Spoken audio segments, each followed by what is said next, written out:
The next thing we need to take a look at is a gaslighter. This is a manipulator who can make the victim question their form of reality.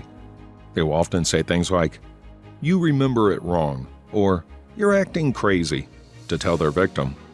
The gaslighter is going to be the first one to tell their victim that the victim is overreacting.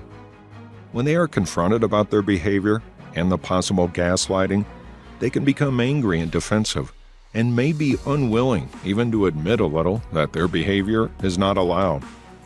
The term started to show up in 1944 after a movie named Gaslight came out, where a man tries to convince his wife that she is insane. The movie is about a woman named Paula who married someone named Gregory, and then they moved into the secluded home of her aunt after the aunt was murdered. After moving in, Paula starts to worry when things go missing and when some strange things occur in the home. During this time, her husband continues to tell her that she is just going insane and imagining it all.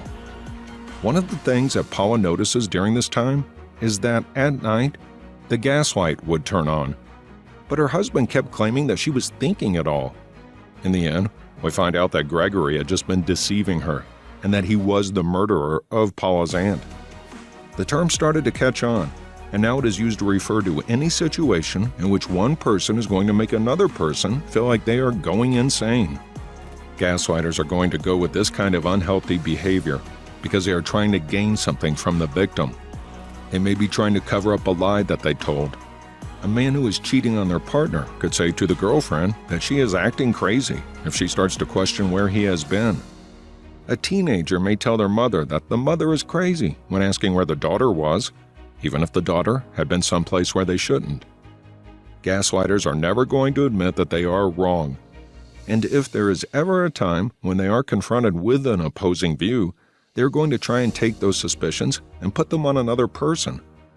Instead of admitting that they have their flaws, they're going to try and turn the attention over to the shortcomings of the opponent. A gaslighter is another level 2 manipulation, and you should treat this situation with caution if you ever come across it. What can happen with the victim? A victim of manipulation may not always know what is going on.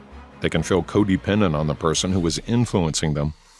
Those that manipulate can be abusive towards the victim, even if that victim is close to them. The victim can sometimes have a false sense of power.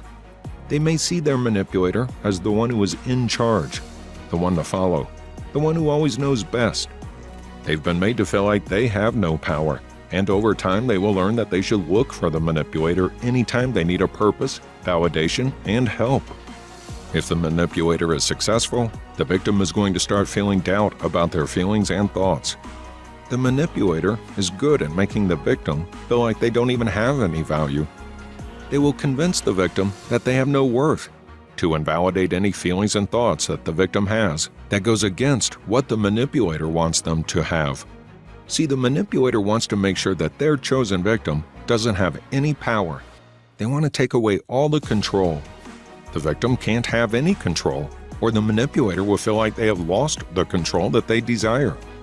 The victim is going to learn how to see themselves as worthless, and they will see the other person as the one who has all the value. Depending on how this goes, the victim may start to wonder why they should even have an opinion about things, and they will start to identify and align their own emotions and thoughts with the manipulator. If a victim starts to recognize that this is going on, or they feel that something is wrong, then the victim will start to want to make changes. They will need to tread carefully, though. The manipulator doesn't want to lose their control, so they will start to use scare tactics to make sure that their victims stay as submissive as possible.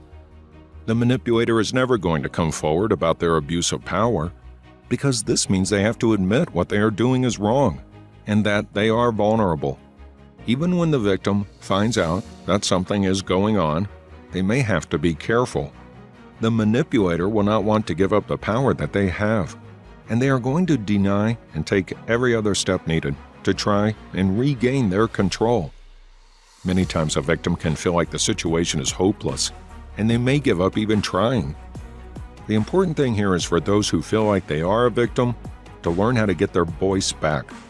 It can be a bit scary, and it may take some time and a lot of hard struggles. but it can be done.